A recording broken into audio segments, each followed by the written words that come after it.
नमस्कार, मैं डॉक्टर विभा। आज हम लोग गद्य शिक्षण के बारे में अध्ययन करेंगे।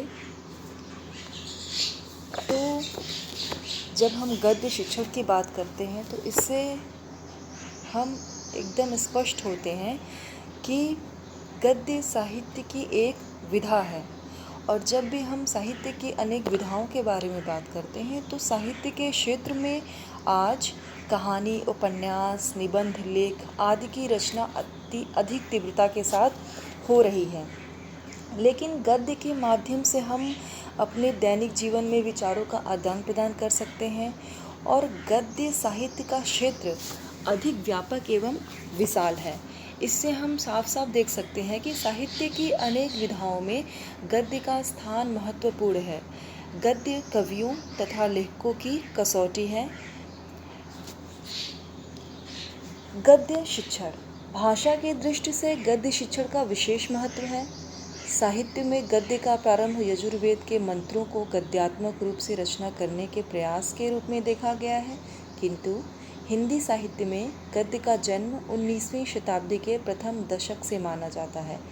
यानी हम देख सकते हैं कि जब भी हम गद्य शिक्षण की बात करते हैं तो वो माध्यमिक स्तर पे या विद्यालय स्तर पे हम विद्यार्थियों को गद्य एक विधा के रूप में कैसे पढ़ाते हैं या गद्य के पाठ को कक्ष में कैसे पढ़ाएंगे, उसको पढ़ाने के क्या सामान्य उद्देश्य होते हैं, पढ़ाने की क्या क्या प्रक्रिया होती है, इस पे हम बात करेंगे। उससे पहले हम देखेंगे कि गद्य की परिभाषा आचार्य शुक्ल ने इस प्रकार दी है। यदि पद्य कवियों या लेखकों की कसौटी है तो गद्य साहित्य की कसौटी है। भाषा की पूर्ण शक्ति का विकास निबंधों में ही सबसे अधिक संभव होता है, इसलिए गद्य शैली के विवेचक उदाहरणों के लिए निबंध ही चुना करते हैं। यानी यहाँ आचार्य शुक्ल का नाम हम सभी जानते हैं। तो यहाँ आचार्य शुक्ल ये कहते हैं कि संपूर्ण विधाओं में गद्य का महत्वपूर्ण स्थान है और उसमें भी गद्य में भी अगर हम बात करें तो निबंध की बात करते हैं तो निबंध गद्य की कसौटी है। तात्पर्य है कि गद्य के माध्यम से ही हम अपने आप को पूर्ण रूप से अभिव्यक्ति कर सकते हैं। उदाहरण के लिए अगर हम कविता की बात करें, काव्य की बात करें तो काव्य कम शब्दों में कलात्मक रूप से किसी एक छोटी या बड़ी घटना या किसी शीर्षक पर अभिव्यक्ति है। लेकिन जब भी हम अपने आप को पूर्ण रूप से अभिव्यक्त करना चाहते हैं तो कहीं न कहीं हमें गद्य का सहारा लेना पड़ता है। अब हम देखेंगे गद्य शिक्षण के सामान्य उद्देश्य।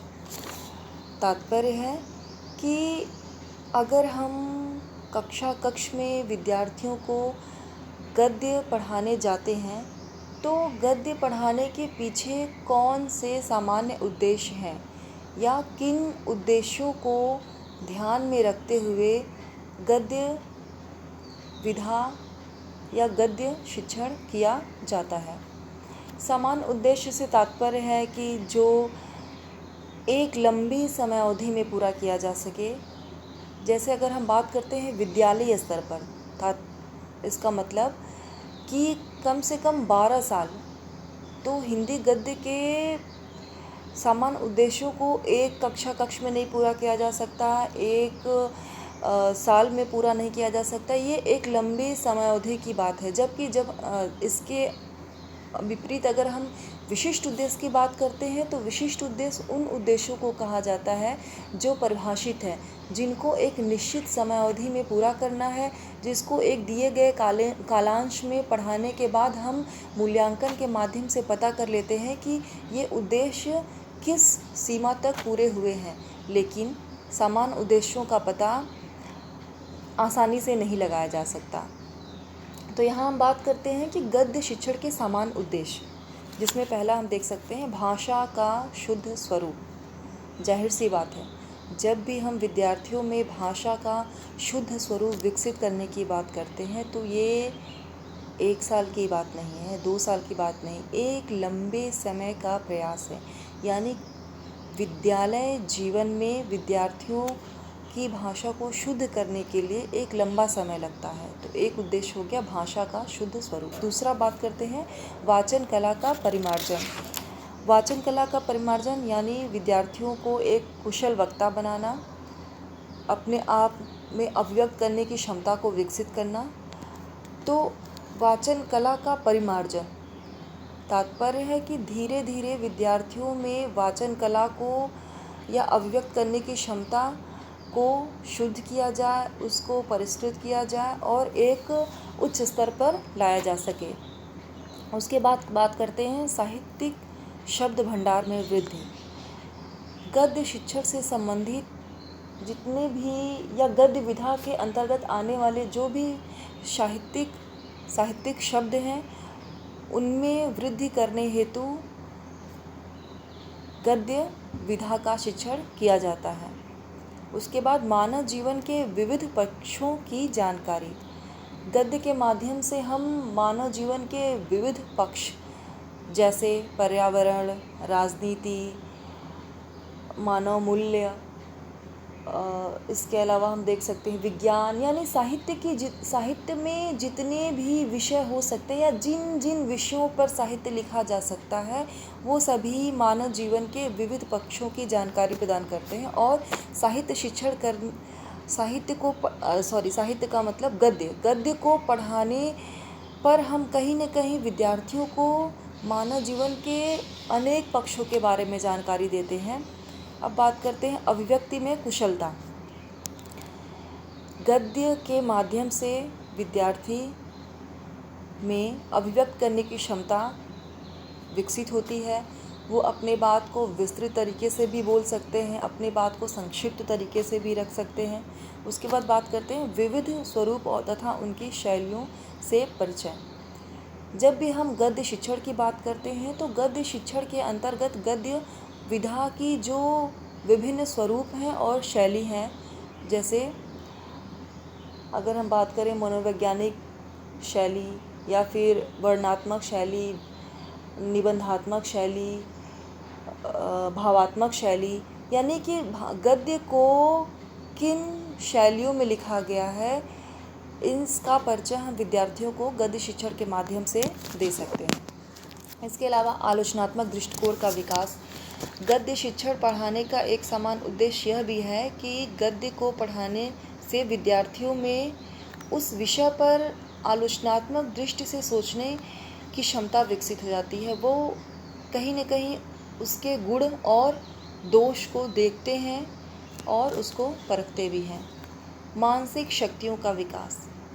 जब भी हम मानसिक शक्तियों के विकास की बात करते हैं तो भाषा इसमें बहुत योगदान देता है और इसके साथ साथ गद्य अपने आप में अभिव्यक्त करने का एक वृहद और विस्तृत फलक लेके आता है, जो कि व्यक्ति के मानसिक शक्तियों को विकसित करने में सहायक है। नैतिक तथा चारित्रिक विकास। जब भी हम भाषा की बात करते हैं, साहित्य की बात करते हैं, तो हमारे मस्तिष्क में यह चीज़ एकदम स्पष्ट हो जाता है कि साहित्य पढ़ने से हमारे अंदर मानव मूल्य विकसित होते हैं। जब भी हम कोई साहित्य पढ़ते हैं, जब भी हम कोई विधा पढ़ते हैं, चाहे वो गद्य हो, उपन्यास, गद्य के रूप में उपन्यास हो, कहानी हो, जब भी हम गद्य पढ़ते हैं तो किसी भी कहानी को या किसी भी गद्य को पढ़ते पढ़ते हमारे मस्तिष्क के साथ हमारा हृदय भी साथ साथ होता है और हमारे जो विचार हैं वो हमारे हृदय के साथ जुड़कर हमारे व्यवहार में परिवर्तित होते हैं, जिससे व्यक्ति में नैतिकता और चारित्रिक विकास होता है। रचनात्मक शक्ति का विकास। गद्य शिक्षण के माध्यम से विद्यार्थियों में रचना करने की क्षमता विकसित की जा सकती है। गद्य को या निबंध को, कहानी को कैसे लिखना है, उसकी मौलिक रचना कैसे करनी है, अपने बात को अभिव्यक्त कैसे करना है, किसी शीर्षक पर निबंध कैसे लिखना है, किस कक्षा के लिए किस स्तर का निबंध होना चाहिए, इन सभी का अभ्यास करके रचनात्मक शक्ति का विकास किया जा सकता है। इसके अलावा गद्य शिक्षण के सामान्य उद्देश्य अनेक हैं। जैसे उनमें से हम कह सकते हैं, विद्यार्थियों में स्पष्ट अर्थ समझने की शक्ति विकसित होता है। कहीं न कहीं जब भी हम गद्य शिक्षण करते हैं तो विद्यार्थियों में संबंधित पाठ के बारे में अर्थ ग्रहण करने की क्षमता विकसित हो जाती है। तार्किक एवं मनन करने की शक्ति विकसित होती है। तर्क, विचार तथा कल्पना शक्ति का विकास होता है। इसके अलावा विद्यार्थियों में शुक्ति भंडार तथा भंडार का विकास होता है। शुद्ध उच्चारण करने की क्षमता विकसित होती है और विद्यार्थी अपने अंदर भौगोलिक, ऐतिहासिक तथा सामाजिक गुणों का भी विकास गद्य से संबंधित पाठों के माध्यम से कर पाने में सक्षम हो पाते हैं।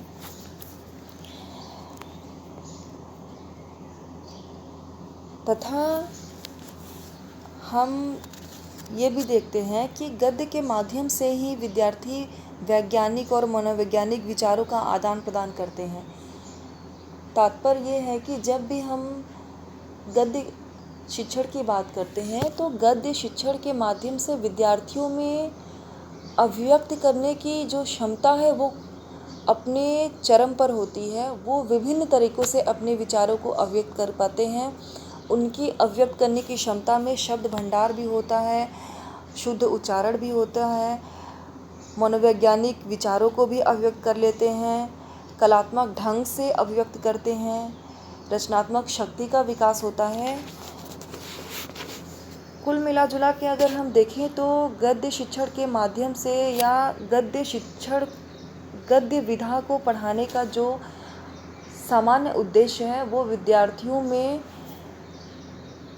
अभिव्यक्त करने की उच्चतम क्षमता को विकसित करना है। इस उच्चतम क्षमता में बहुत सारी चीज़ें आ जाएंगी जो हम सामान्य उद्देश्य के अंतर्गत पढ़े हैं। अब हम देखते हैं गद्य शिक्षण की प्रक्रिया। कक्ष में अगर गद्य को पढ़ाना है या एक अध्यापक के रूप में हम कक्ष में जाते हैं और विद्यार्थियों को गद्य विधा पढ़ाते हैं तो उस पढ़ाने के दौरान किन किन सोपानों का पालन करके हम गद्य को पढ़ा पाते हैं, जिसमें हम देखेंगे सामान्य उद्देश्य। यानी किसी भी पाठ को पढ़ाने का अगर हम कक्ष में जाते हैं और कोई पाठ पढ़ा रहे तो किसी भी पाठ को पढ़ाने का एक सामान्य उद्देश्य होता ही होता है। कुछ समान उद्देश्यों को लेके ही हम उस पाठ को पढ़ाते हैं। दूसरा, विशिष्ट उद्देश्य। विशिष्ट उद्देश्य इससे पहले भी हम डिस्कस किए हैं कि विशिष्ट उद्देश्य हम उस कक्ष में दिए गए पढ़ाए जाने वाले पाठ को ध्यान में रखेंगे, उस कक्षा की अवधि को ध्यान में रखेंगे और कालांश को भी ध्यान में रखेंगे कि किस कालांश में हम उस पाठ को पढ़ा रहे, विद्यार्थियों की मानसिक क्षमता क्या है, वो क्या उस पाठ को पढ़ने के लिए उपयुक्त हैं।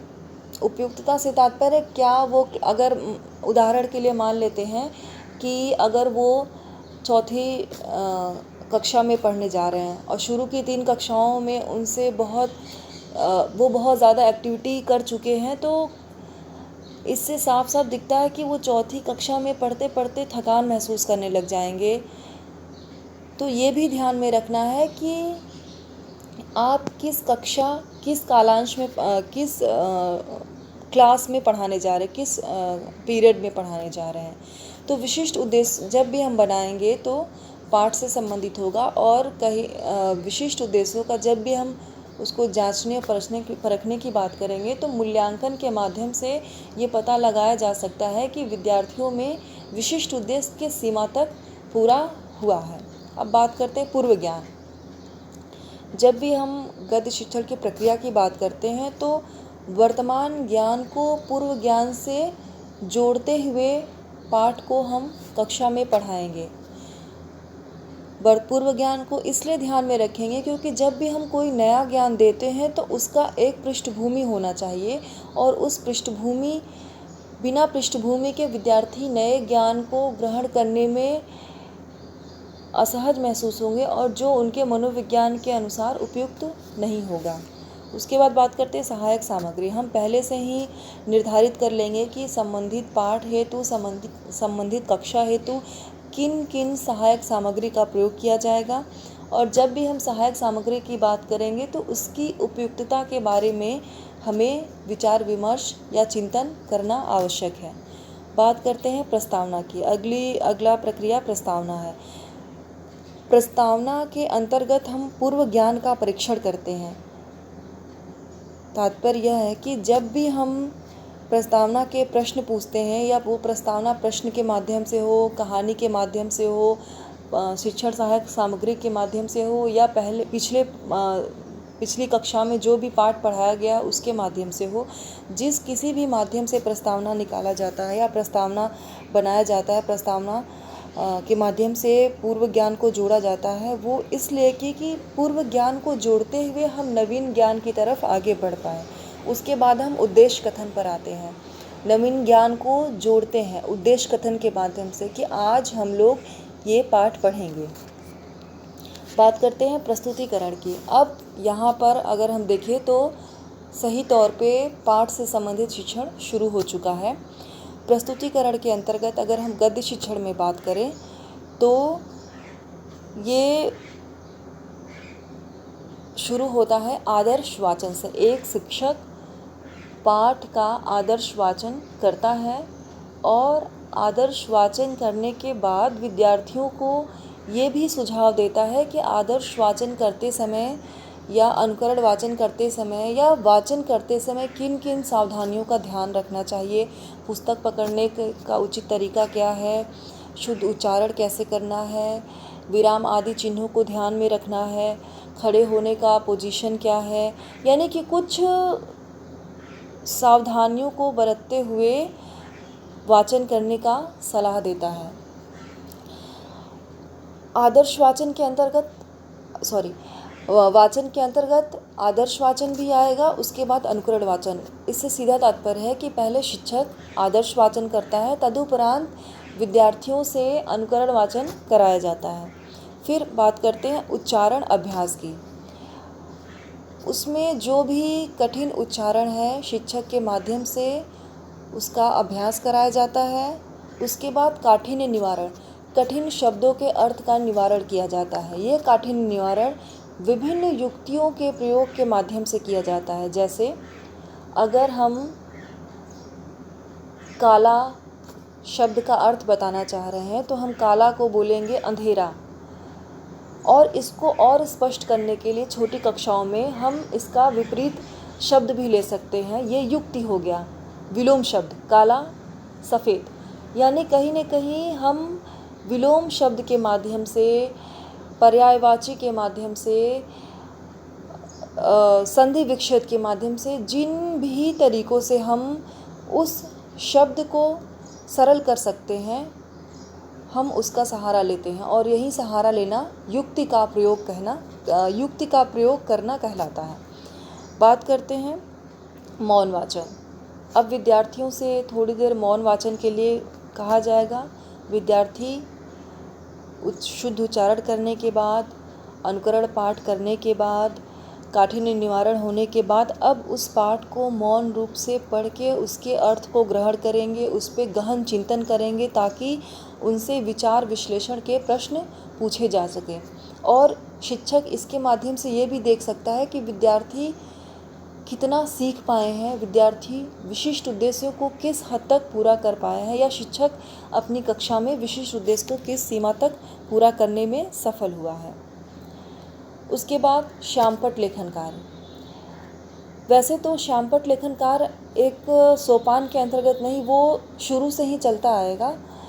हो सकता है श्यामपट्ट लेखन उच्चारण को अभ्यास के दौरान भी कराया गया हो, श्यामपट्ट लेखन काठिन्य निवारण के दौरान कराया गया है, और श्यामपट्ट लेखन कुछ गद्य पाठ में आए हुए व्याकरण को हल करने के लिए भी किया गया हो।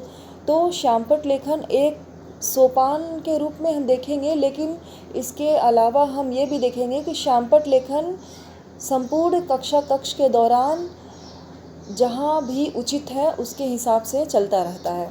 फिर पुनरावृत्ति।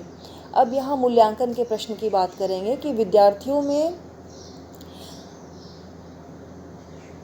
उस कक्षा में पढ़ाए गए उपलब्धि का मूल्यांकन करने के लिए मूल्यांकन का प्रश्न करते हैं, और मूल्यांकन के प्रश्न करते समय ये ध्यान में रखते हैं कि मूल्यांकन के प्रश्नों के माध्यम से विशिष्ट उद्देश्य को कितना परखा जा सकता है।